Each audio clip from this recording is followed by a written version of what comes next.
special guest today is Mr. Ken Carfagno. Ken is a rock star husband, father, and author. His latest book, Arctic Land, is absolutely rocking. You can find Ken jumping through walls at Target and singing his special rendition of Cats in the Cradle on YouTube. Ken, welcome to Game Changing Dads. That was one heck of an introduction, man. I guess I have to maybe explain the jumping through walls. I'm not actually the Flash where he can go through the wall, but I found a wall that had a hole in it. It's all an illusion. I'm like a magician. So I had to clarify that. When I watched that video, I literally wanted to rush out to Target and try that out. I thought it was the coolest thing, but it was raining the other day when we went there, and I did not get a chance. You got to do it. It's so cool. So let's rock this out. So give us a snapshot of your life starting from where you were born to where you're at today. Oh, that's 40-year timeline right there. That's a lot. I'm 40. So I was born in Chestnut Hill Hospital. I'm from Philadelphia, and my family grew up. So for those guys that follow you that are Philly guys, you might notice something here. Go Flyers. They've never won a title since I've been alive, but that doesn't matter. They will one day. I spent my first 23 years of life in the Philadelphia suburbs. My family grew up in Northeast, and I spent my time in Plymouth Meeting, Norristown area. So if you know that neck of the woods for your Philly guys, otherwise just call it the Philly suburbs. How you know I'm from Philly? Here's why. This is water. That was my drink of water. Okay. I spent 4.5 years at Penn State. I became a mechanical engineer because when I was a senior in high school, I was like kind of mixed up in my brain. Like I was in AP calculus. Okay. I was a total nerd, and I was in AP art. So I had this creative thing and this scientific math thing. I wanted to go into art. My art teacher, who I love, she's like, yeah, there's no money in art. You're good at math. You're good at science. Why don't you be an engineer? I said, okay, sure. I'm not having anyone else pouring into my life right now that's telling me what to do. So I'll do that. So I did 5 years of engineering. Along the way, my mom had ditched the area, left me at my grandparents for my senior year of high school, and she moved down to Ocean City, New Jersey. I ended up spending a summer in Ocean City, New Jersey with my mom. I worked on the boardwalk, my best job ever, okay? Making pizzas, cheese fries, sandwiches. Actually, they're hoagies, not subs, okay? They're hoagies and cheese fries. And I met this cute girl on the beach. She asked me what time it was, and we've been married for 14 years. Now we just had our 5th child. I know, I'll say that again. Yes, our 5th child. That's this many. Yeah, that's a lot. Okay, that is a lot. four boys, 1 girl. But along the way, I went from this engineer. I got recruited by GE, and I was a mechanical engineer. I was working like crazy. I was a big shot. And then I got my butt fired because I was an entrepreneur and I wanted to do something different. And I just kind of checked out. We moved down to South Carolina for a few years. We moved up to New York. We've been here for upstate New York for 15 years. And as I said, along the way, all these kids. And now I run a cleaning company. I run a cleaning company a couple of days a week, and I'm using my spare time, which is really important to me, to be with my family, to do crazy videos, to write that book you showed me and the other books I want to do. And I'm also a coach consultant helping other people with cleaning companies. So I'm mixing it up. That was as quick as I could go as a snapshot. That is absolutely perfect. I absolutely love it. That is cool. And not seeing the Flyers win a Stanley Cup, so I am a tad bit older than you. So I was there 74, 75 to see the Flyers hoist the cup, FYI. Wasn't there personally. Actually, the year after when the Canadians won it, my father had actually taken me to the game, and I actually watched, which was super cool. I've seen the Phillies win twice. That's all I could. Yeah. I got 2 Phillies victories under my belt. Absolutely. I think our city is like 2-9 in championships since I've been born. Mm-hmm. Something like that. So let's go back to your snapshot. So you're an engineer, man. You're folks that are kind of guiding you. Where'd the book come from? Just throwing it out there. All right. Remember, I put a little seed in my intro that said there was a creativity side, right? Okay. The creativity side, what happened was, you're going to be an engineer. I said, okay. and I did my little engineering thing with my little calculator in my pocket, and I was a total dork for 4 years of college, but I still met my wife, so it doesn't matter. And, you know, I was so introverted, totally. Like, I would not have done this interview. So introverted, I was calculator. Okay. And, but the creativity thing, the art thing, the wanting, you know, when I was 8 years old, I think you guys will love this story. When I was 8 years old, my grandfather, you know, Don Carfagno of my Italian family, you know, he's, I'm Ken 3, he's Ken 1. He's still alive and in great health, right? He says, he sees my little invention book. I had a little notebook with all my inventions in it. He's like, Kenny, make me a promise. I said, anything pop up. And he says, I want you to give me your first million. And I'm like, okay. And every year since I've been 8, I'm waiting on that first million. I'm waiting on that first million. And so he jokes about it. So recently I actually gave him at the church, at my church, I found this like $1 million bill. I gave it to him last year. So he's been showing it to everyone, but I still have it in my heart that I want to do something amazing for him. So I had this creativity thing. Okay. And when I became an engineer, it suppressed it. It just pushed it under way down deep, and it just was gone. And I became very timid because engineering is very hard. It's the people, like, you're being judged and everything you do. It's a very difficult culture to work in. Now, some of you guys might thrive in it. It wasn't really my personality to thrive in something where I'm just getting beaten up a lot. So it pushed down my creativity. And then when I got offered a chance to have my own company, my own business, I was so excited. It sparked something in me. This is the year 2002. And then that sparked the whole entrepreneurial journey. Now, the book, you asked the question, and I'm a little rabbit trail guy. I am a storyteller. That is me too. Keep going. You're doing great, because I still have that question. I didn't hear the answer yet, but you're good. All right. I'm a storyteller, and I've come out of my introverted skin. Okay. I can be an extrovert with the best of them, but still I prefer to be alone. So my storytelling thing, it expressed itself early in actual artwork, but the creativity started expressing itself differently in form of stories. And so I would just do these crazy things with my kids. Although I didn't think they were crazy. It was just me being me. My kids' friends were like wanting to hang out with, you know, Kenny's dad is awesome. Let's go hang out at their house. I'm like, just whatever I would do, race cars in stores and just weird stuff, making crazy, whatever. Okay. They're on my videos on my website. And so finally people were like, you know what you do is not normal, right? I'm like, I'm just being a dad. No one does the weird things you do with your kids. I said, are they really that weird? No, they're awesome. I said, cool. One day, so that was kind of the piece that made me aware that I have something. One night, we're a big reading family. We read to our kids religiously every night. I was reading Magic Tree House to my 5-year-old son at the time. Now he's 12, almost 13. And he's like, Dad, could you make up a story? Instead of can you just make up? I'm like, I'll make one up. Sure, let's do it.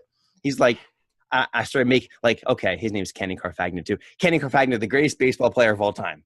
And I just make up a story. It was fun. The greatest lawyer of all time. The greatest, you know, and I wanted to paint this picture of what's struggle, victory, like showing what it looks like, the path from the dream to the, you know, to the challenges and the struggle to the victory. I just made it up and he loved it. And then like the 5th night, he's like, I got one. Would you do Kenny Carfagno, the greatest adventure discovery man of all time? I said, yeah, let's do it. So I started making up the story, and it was this like Indiana Jones, Narnia cross, and riddles, and you know, the search for the missing pop-up / grandfather, father-son journey, rocket boat from U.S. to you know up to Iceland to fight this grizzly bear in this through portals, and it was crazy. And we called it Arctic Land, and he loved it, and that was it. He wanted to do it again. And again, and then we made another story. Finally, my wife's like, he cannot stop talking about your stories. They're like an hour each. And she's like, my wife's like, would you record those? And I'm like, introverted. I'm like, record them? All right. So the first night I remember sitting there with my little device. I'm like, okay, this is story number, and I got comfortable with it and we just rolled. And you hear my son's voice co-creating with me. And about 5 months later, 22 hours of recorded stories, a complete 10-book series. What do I do with it now? That started the journey. It took 5.5 years. I found a writing mentor along the way, writing coaches, classes, books, a publisher, got my first book published. And I made it, I really felt need to be interactive because I truly believe in the power of connectivity, father to son, father to daughter. I made it interactive where the main character is a blank line. So you read your child into the book. The father reads the child in. And then I had these little logos that appear. And it tells them like, stop reading, go do something cool. So like I'm reading the book with my daughter right now.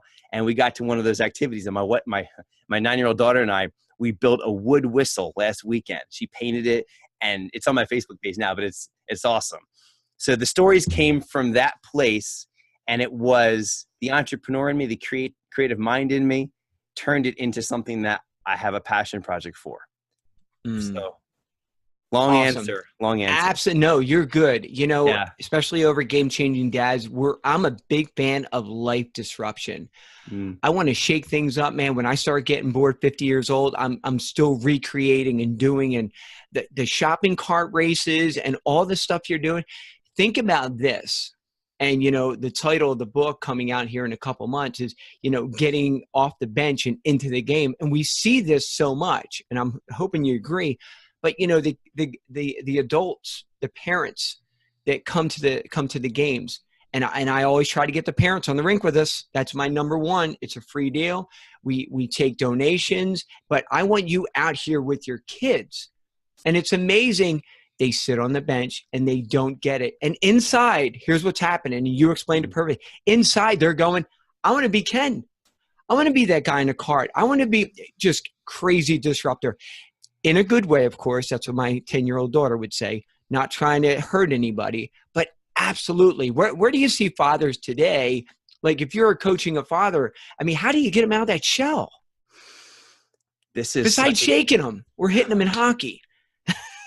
This is the question. When I figured this answer out, I don't have an answer. When I figure this answer out, I know that the work that I'm doing has the potential to impact a whole generation of dads. I know it does. Yep. And the disconnect I'm having is exactly that. There has to be a desire, because some of us are bent to be extroverted and crazy and weird and all that. I am not that person. If you watch my videos, you'd be like, oh, he's just that person. It ain't true. If you're from Philly and you know me or know of me from a neighboring school, ask about me from high school. And they'd be like, that dude talked, you know, that guy wrote a book, that guy, you know what? I just love my kids so much. And I'll also share this because I think there's something that's near and dear to my heart, and it's legacy. Okay. My dad, as flawed as he is, I love my dad. We've had a falling out, but we've come back together. He's done a lot wrong in his life. That's a whole nother story, but he did a lot right too. Him and my mom were 16 and 18 when they had me. And, you know, they got divorced pretty early. I had a rough childhood because I didn't get to see my dad. I didn't get to see my dad. Yep.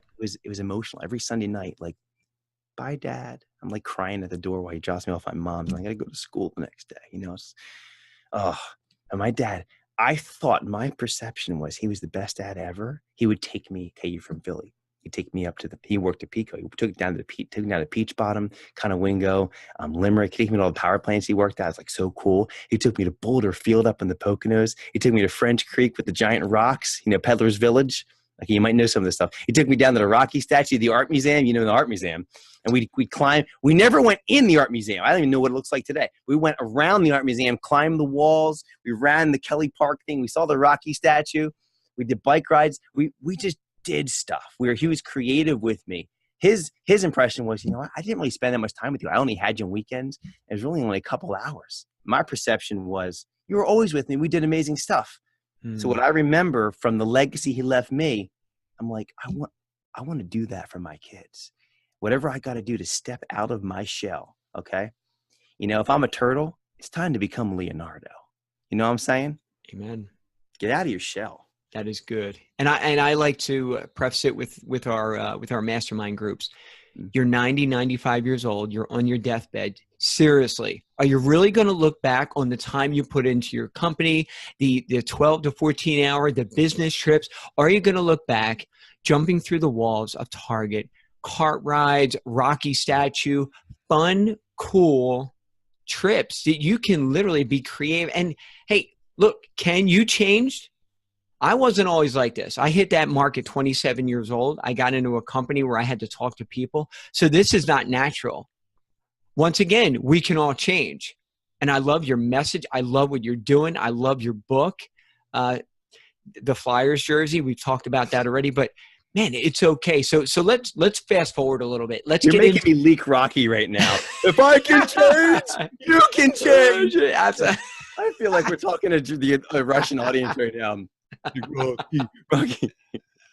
Oh, love it. Sorry. So talk about, I'm a big fan of this, whether you're working a corporate job, getting your kids involved. And our stories are the same. You know, under the L in Kensington, my father used to take me to the supermarket where he worked.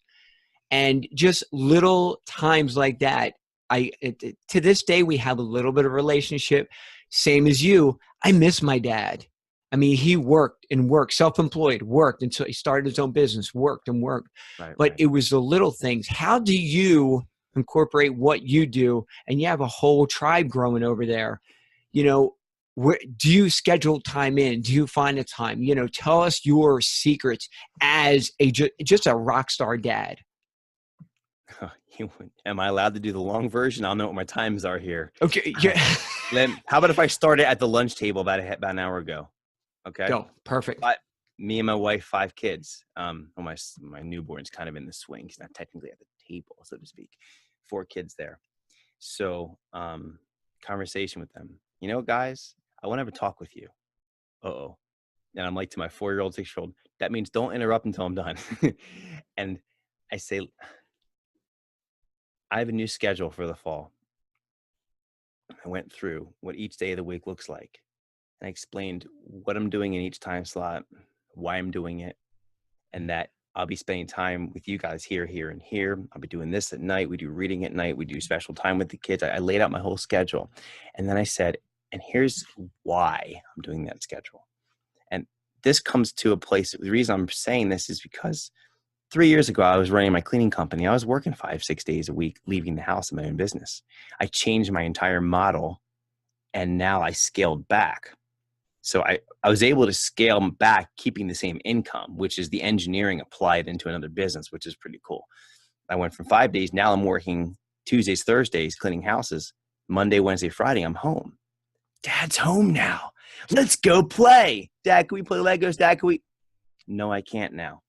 Okay. And here's why. I ran through my calendar. Here's what I'm doing when I'm in the office with my stop sign on the door, not come in. Okay. And here's the times I'm going to be doing it. Because here's what we're going to accomplish as a family.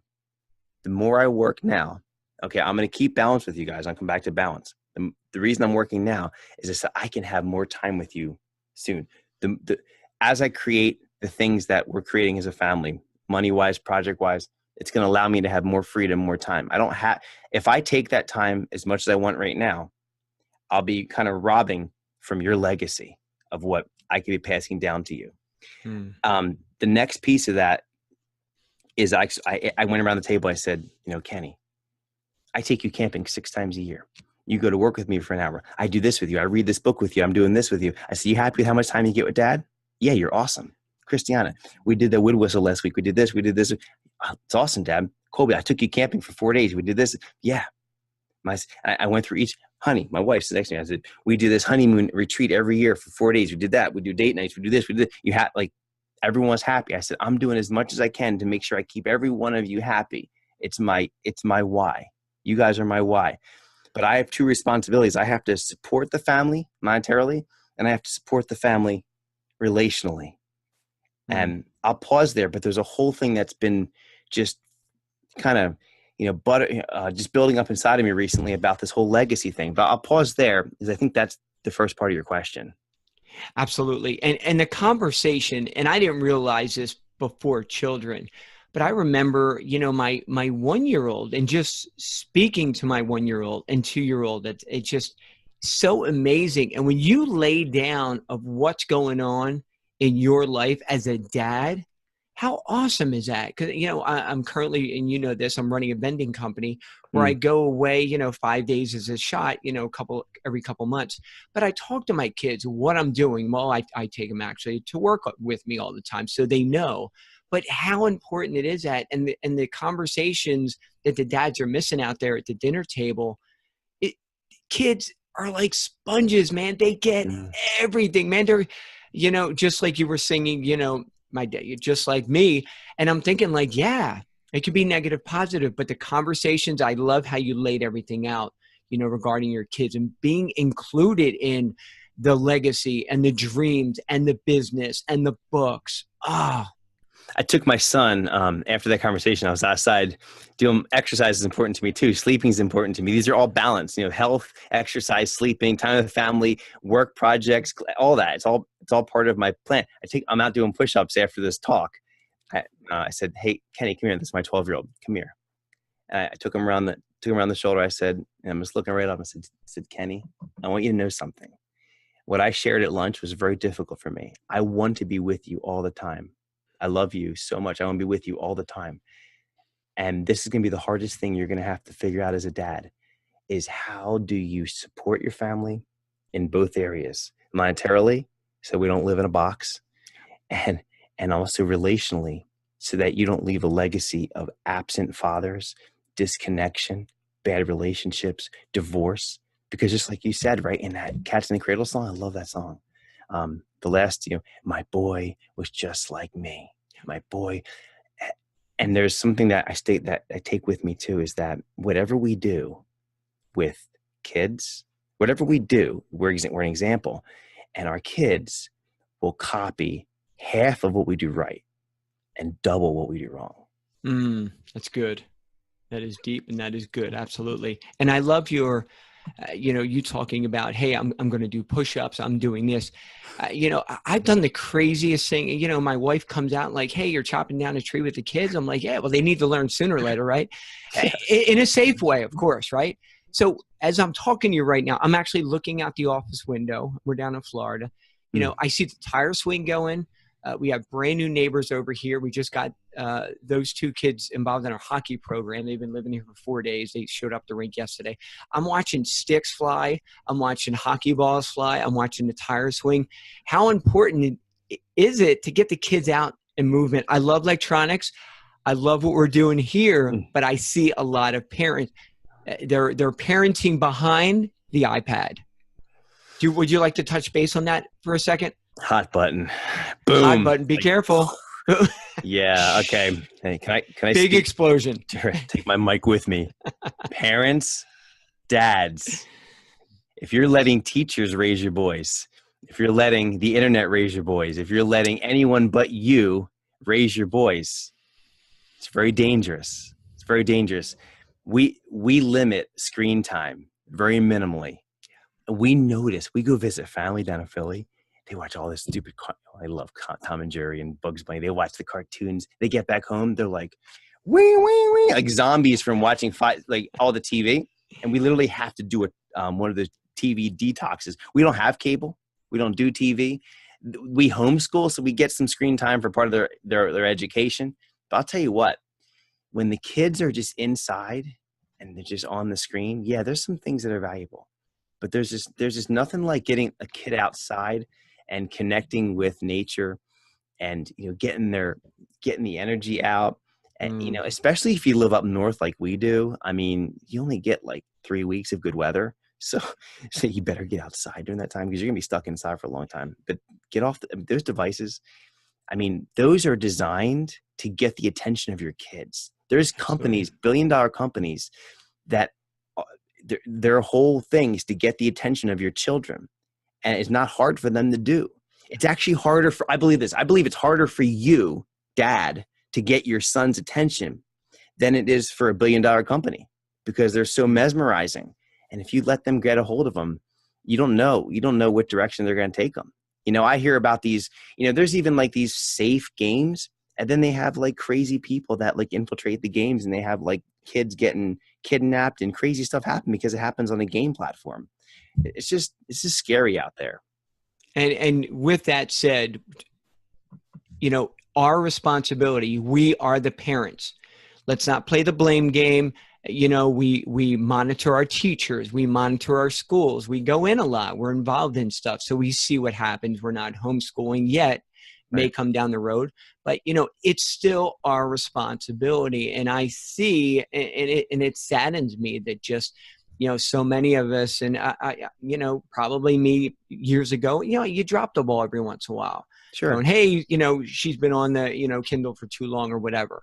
And I totally get that. But man, to be outside, to have movement and do it with your kids. I don't care what it is, man. Get in a program. I tell folks, if your kid's doing soccer, be the assistant coach. Be the water boy. Water boy. Whatever it may be, it doesn't matter. But get involved somehow. Don't be on the sidelines all your life. Well, let me ask you a question. I mean, we're just firing on like way too many cylinders right now, which is awesome. We are. Are you ready to get into the rapid fire, and then we can talk about your giveaway at the end? Would that be okay? Or I'm watching your wheels turn. There's still something that is stirring inside of me. If I could run one more idea just past you. Go for it. All right. I got into the legacy thing. It's been stirring in me so much lately. This Cats in the Cradle song really makes an impact. I challenge all you dads to go just listen to that song on YouTube.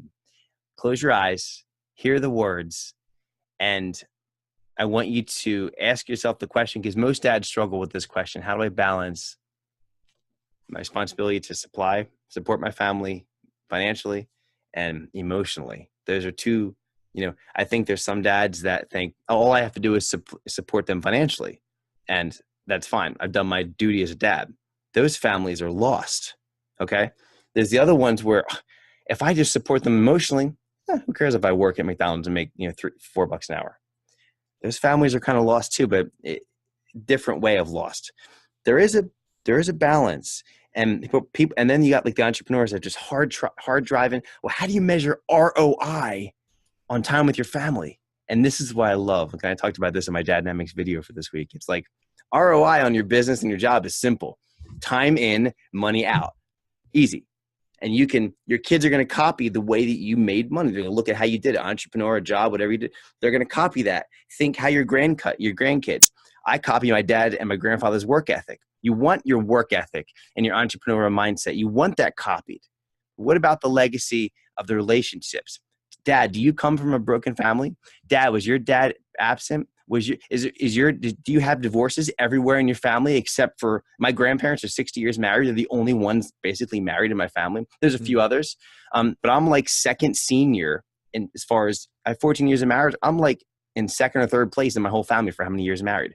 Do you want to start over and be down from you? As for me in my house, from you down, do you want all the marriages and your kids, your grandkids, you want them to be rock solid?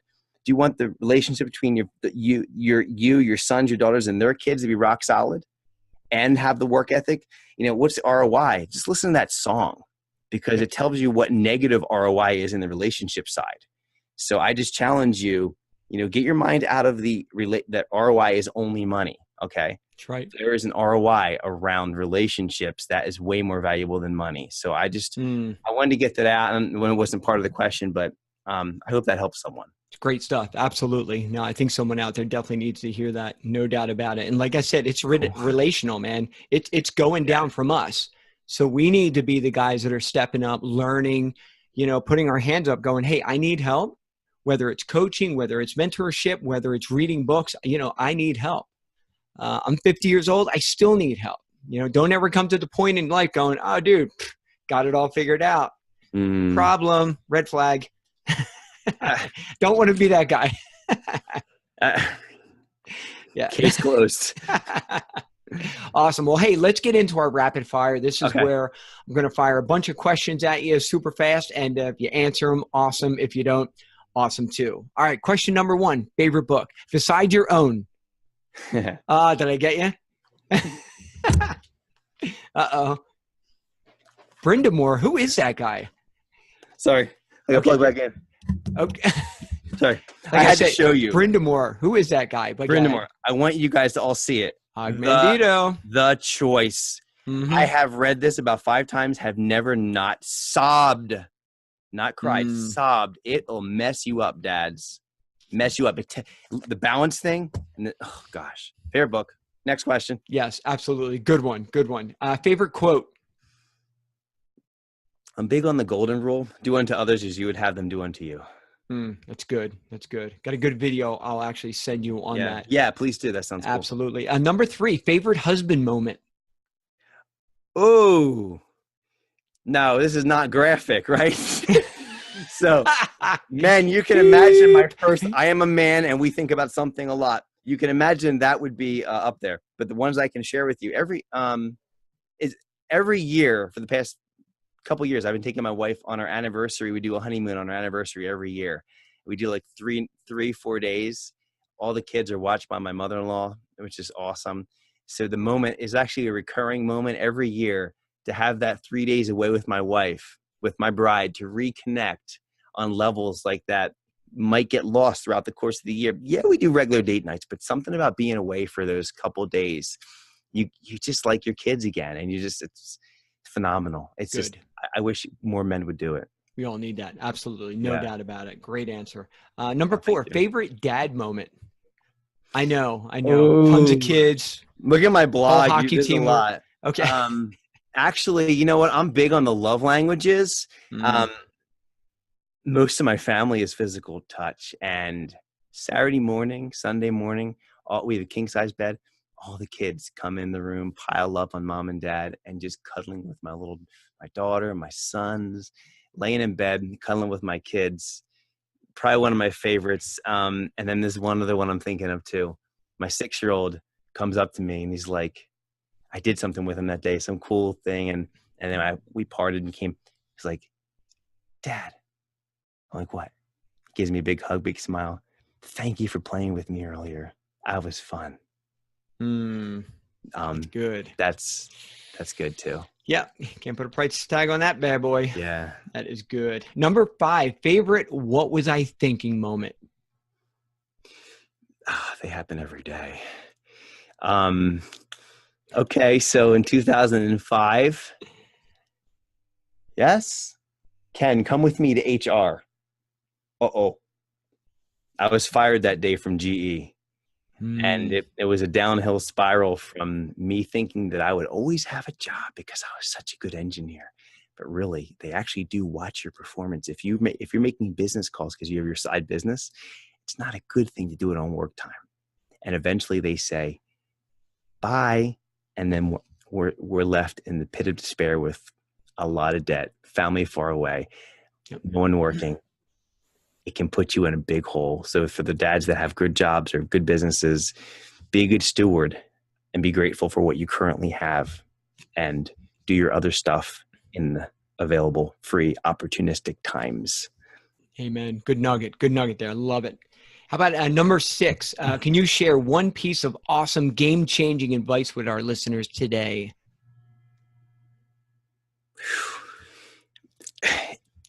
I think you start with relationship with your wife. As dads, and of all these, there's a lot of dad blogs, there's a lot of dad podcasts, there's a dad movement happening right now. Yeah. Do you see it? I mean, we're both absolutely in it. And there's a tendency, Ray, to be like, okay, I'm a dad. That means I'm going to do something different and better with my kids. Remember me, honey? There's that, wife that you married. The best thing you can do for your kids is love your wife. Wow. There's nothing better. Love your wife. Understand and know your wife's love languages. Do them. Am I the best at it? Hell no. Am I better than I was yesterday? Yes. And then we get that. Learn your kids' love languages too. But learn personality profiles of you and your wife. Learn love languages of you and your wife. Read Love and Respect. Invest. Go to marriage conferences, retreats. Invest in your marriage, number 1. I'm telling you, your kids are watching. Awesome. Awesome, Ken. Appreciate that. All right, number 7, where can people find you? Oh, yeah. So the best place, just go to my website, which is dadnamics.com, which think of the word dynamic, but exchange the DAD for the die, which doesn't sound good. Dadnamics.com. And I also put up a special gift for your tribe. If it's cool, I'll share it with you now. Is that cool? Yeah, go for it. All right. So I just touched on this whole, love language thing. There's a book out there by Gary Chapman, The 5 Love Languages. Yeah, grab the book. You're going to need to read it. Highly recommend it. I have a document that I've created, which is just 3 simple pages.